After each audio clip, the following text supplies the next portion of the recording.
Chocolates ఇంత సింపుల్గా చేసుకోవచ్చా అని మీరే అంటారు. వీడియో లాస్ట్ వరకు చూస్తే నేనైతే dark compound, white compound, milk compound అయితే తీసుకున్నాను.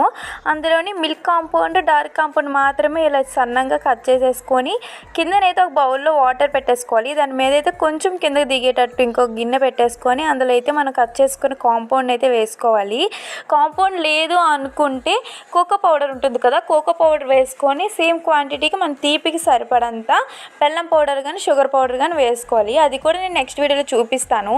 చాక్లెట్ అయితే చాలా బాగా వచ్చింది. ఇవి ఎక్కడ దొరుకుతాయంటే మన దగ్గరలో కంచించాల షాప్స్లోనే ఉంటాయి, లేకపోతే ఫ్లిప్కార్ట్లో అందులోనే ఆర్డర్ చేసుకోవచ్చు. ఇలాంటి మౌల్స్ కూడా ఉంటాయి అనమాట స్టోర్స్లోని. ఇంకా అందరైతే ఫిల్ చేసేసుకోవాలి. నేను చాక్లెట్ చేసిన ప్రతిసారి మా పెద్దోడు హ్యాపీనెస్ అయితే మామూలుగా ఉండదు. ఈసారి ఏ సెలబ్రేషన్స్లో అయినా నేను స్వయంగా చేసిన కేక్స్, చాక్లెట్స్ పంచాలని అయితే అనుకుంటున్నాను.